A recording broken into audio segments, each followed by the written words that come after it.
The thing that was once my wife still walks the upstairs hall. She whispers in a voice that isn't hers. And I think tonight, I'll finally let her in again. If anyone finds this recording, burn it. Don't listen to it. Don't ever come here. I should have left the moment the house started whispering. But I didn't. Because I thought she was still in there. It started the night Emily came home from the hospital. We'd been trying to have a baby for almost 3 years. Failed pregnancies. 1 miscarriage. Heartbreak after heartbreak. And then one day, it just happened. She was radiant. Glowing. But something else came with it. The first time she screamed, we thought it was a nightmare. The second time, she started speaking in a voice that wasn't hers. We moved to the country to clear our heads. A fresh start. An old farmhouse, 5 bedrooms, totally isolated. No cell service. Closest neighbor a half-mile down the road. Exactly the kind of place you go when you're desperate to outrun your past. But we didn't know, the past had already followed us. Or maybe it had been waiting here all along. There's something wrong with this house. I noticed it first in the corners. Little things, shadows that didn't match the light. The sound of footsteps upstairs when we were both in the kitchen. Emily said she felt it, too. Like someone was watching her through the vents. Or whispering her name when the water was running. One night, I woke up and she wasn't beside me. I found her standing in the nursery. In the dark. Talking to the wall. I couldn't hear what she was saying. But she was smiling. Things got worse after the baby came. Stillborn. Wrapped in the umbilical cord. No breath. No cry. Just silence. Emily broke. I tried to be strong, but something snapped inside both of us. She stopped eating. Stopped sleeping. And started listening. She said the walls were speaking to her. That they knew what happened.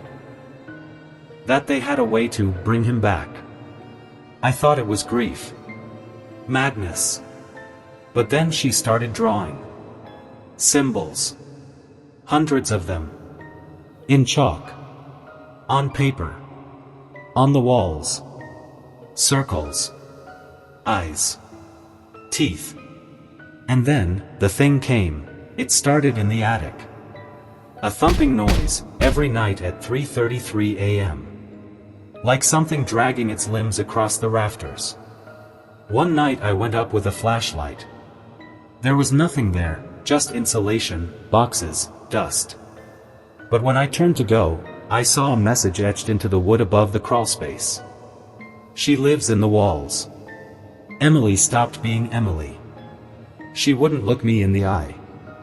Her voice grew hoarse, like she was speaking through water. And sometimes, she'd twitch. Little jerks, like something was pulling her strings from the inside. She kept calling the nursery his room. Kept putting out food. Talking to it. One night, I found her curled in the crib, singing a lullaby I'd never heard before. Something old. Off-key. I tried to pull her out. But she turned to me with a smile, and her eyes weren't hers. They were black. Not bloodshot. Not shadowed. Just pure, glassy black. And she said, in a voice like 1,000 broken radios, he said you'll never understand. But I do. I left the house that night. Slept in the truck. But I couldn't leave her. She was still my wife. Somewhere inside, I thought she was trapped. The next day, I called the priest from town. Father O'Malley. He came reluctantly. Said the house gave him a weight in his chest. He didn't stay long. He sprinkled holy water in the hall, muttered a few prayers. Then Emily came down the stairs. She looked normal, calm, even. Father O'Malley tried to greet her. And she laughed. laughed so loud it shook the chandelier. Then she said, "You don't belong here, Father. This house isn't yours." And her voice split. One part hers. The other, deeper. Older. Something hollow, like it came from beneath the floor. The priest turned white. Told me not to stay another night. He died 3 days later. Heart attack, they said. But I know better. The thing in my wife is not my wife. It wears her skin like a costume. Sometimes she'll walk into the room and smile like nothing happened. Make coffee. Ask me how I slept. And for a moment, I believe her. Until she tilts her head. Or licks her teeth. Or mutters something in that dead, old language I've never heard before. I started setting up cameras. Motion sensors. Recorders. Every night between 3:30 and 4 a.m., the house shifts. You can't hear it with your ears. But the audio picks it up. Voices. Whispers. Chanting. Not in one voice. Dozens. Hundreds. Like a choir beneath the floorboards. I found a diary in the basement. Belonged to the last owner, Margaret Ellison. She lived here in 1947. Lost her husband and son in a fire. The entry started saying. Then, they didn't. She talked about hearing them in the vents. About blood on the walls that wouldn't clean off. About a sheet that lived behind the plaster. Here's the last entry. She promised I could have them back. All I had to do was say the words. But now she won't leave.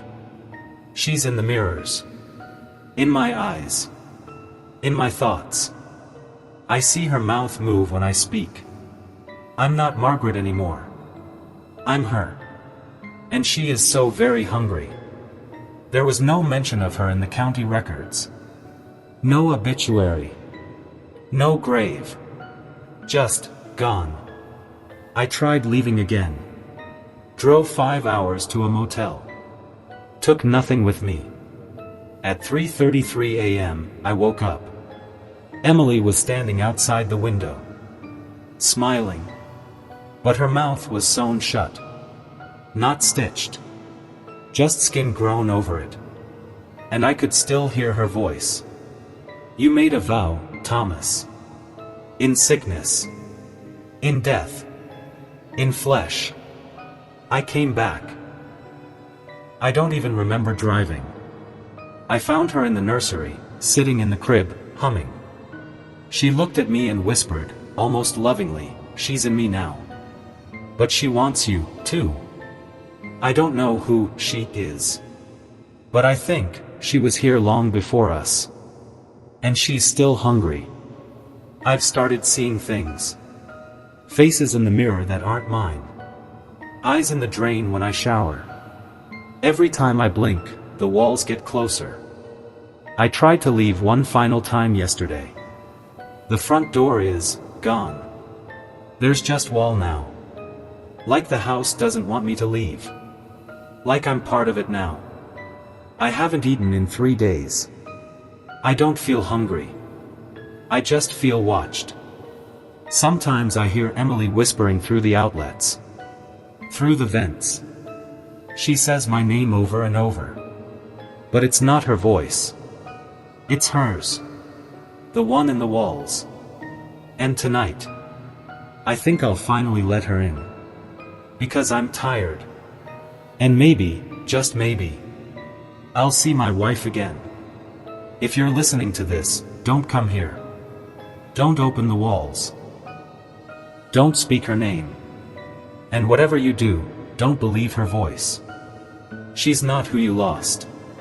She's what's left when the soul's been eaten.